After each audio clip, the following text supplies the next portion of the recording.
Big TV భక్తి సమాచారం WhatsApp ఛానల్లో జాయిన్ అవ్వండి. అన్ని విశేషాలు ఎప్పటికప్పుడు తెలుసుకోండి.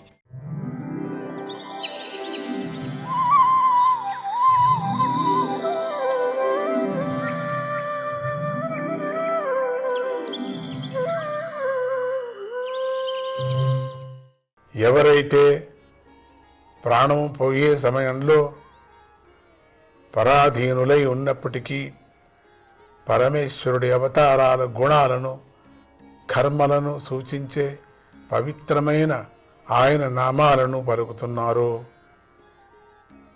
వారి అనేక జన్మల పాపాలు ఆ క్షణమే నశించిపోతున్నాయి. వారు అజ్ఞానావరణము లేని బ్రహ్మపదాన్ని పొందుతున్నారు. నేను అటువంటి పరమేశ్వరుడిని శరణు వేడుతున్నాను. సాటిలేని పరమేశ్వరుడు తనను ఆశ్రయించుకుని ఉన్న తన మాయాశక్తిని సత్వ రజస్ తమో గుణాలుగా విడగొట్టడు. ఆ గుణాలను ఉపాధులుగా చేసుకొని బ్రహ్మ విష్ణువు రుద్రుడు అనే 3 రూపాలను స్వీకరించి జగత్తు యొక్క సృష్టి స్థితి లయాలను చేస్తున్నాడు. ఆ మాయాశక్తే ఇంకా మార్పు పొంది మరీచి మనువు మొదలైన ప్రజాపతులకు ఉపాధి అవుతున్నది. ఇలా త్రిమూర్తులే మానులవ్వగా ప్రజాపతులు మొదలైన వారు శాఖోపశాఖలో అవ్వగా పరబ్రహ్మ జగత్తు అనే వృక్ష రూపంలో ప్రకటమయ్యాడు. అటువంటి ఆ భగవంతుడికి నమస్కరిస్తున్నాను. నువ్వు బోధించిన భగవంతుని ఆరాధించటం అనే స్వధర్మం మానవులకు శ్రేయస్సును కలిగిస్తుంది. కానీ దానిలో శ్రద్ధ లేకుండా ఏ మానవుడు నిషిద్ధ కర్మలు ఆచరిస్తూ ఉంటాడో వాడికి ఈ లోకంలో జీవించాలనే ఆశను బలవత్తరమైన కాలం త్రెంచివేస్తుంది.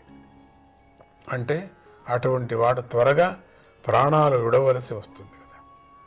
కాలం చాలా బలీనమైనటు.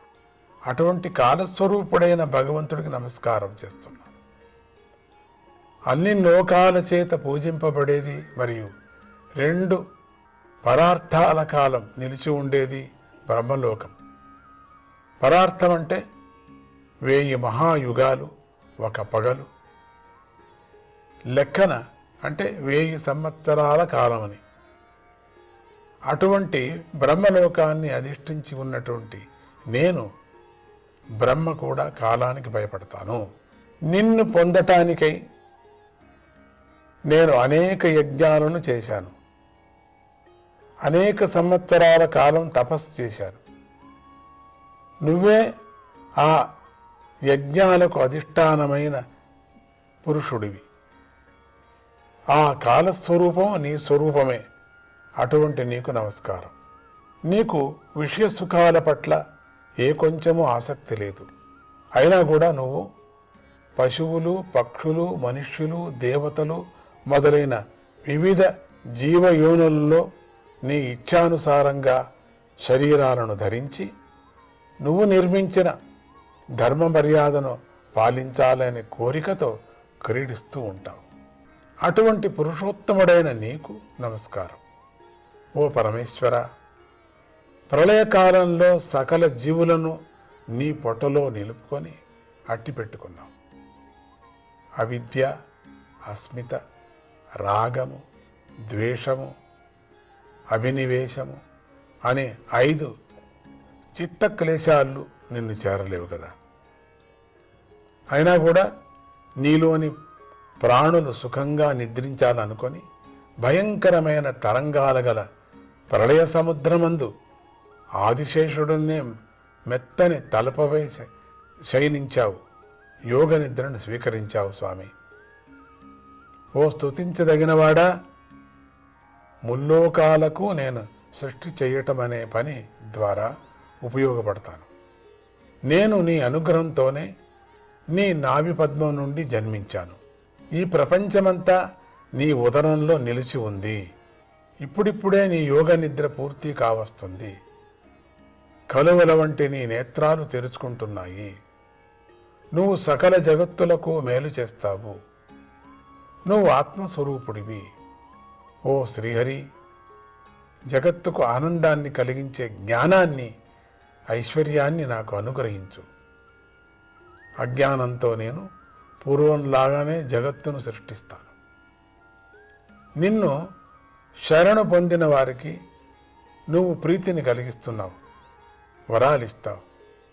నీ శక్తి స్వరూపిణి అయినటువంటి దేవితో కలిసి నువ్వు అవతారాలను స్వీకరిస్తూ దివ్య గుణాలను ప్రకటిస్తూ లీలలను చూపబోతున్నావు. నా ఈ సృష్టిక్రియ కూడా నీ యొక్క ప్రభావమే. సృష్టిని చేస్తున్న నా మనస్సు కూడా నీ యొక్క లీలల యందే నిలిచి ఉండని. నాకు నేను జీవిస్తున్నాను అనేటువంటి అభిమానము, కర్మదోషం అంటకుండా ఉండని. దేవా, నీకు నమస్కారం.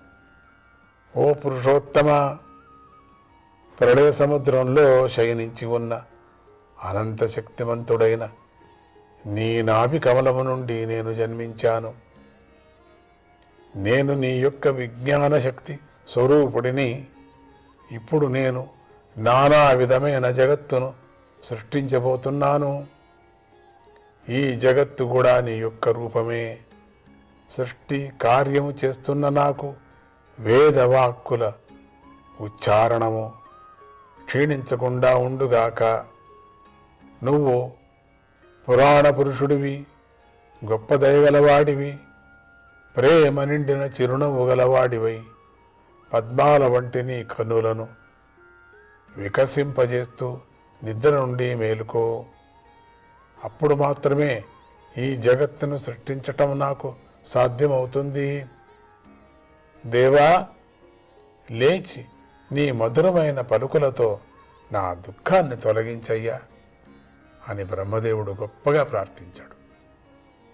ఈ విధంగా బ్రహ్మదేవుడు తపస్సు చేసి భగవంతుని ఉపాసించి నిశ్చలమైన చిత్తంతో ఆయన్ని దర్శించాడు. తన మనస్సుకు వాక్కుకు అందినంత వరకు ఆయన స్తుతించి అలసిపోయాడేమో అన్నట్లుగా విరమించాడు. తాను సృష్టి చేయవలసిన లోకాల రచనకు సంబంధించిన జ్ఞానం కలగపోవటంతో బ్రహ్మదేవుడు దుఃఖాన్ని అనుభవించాడు.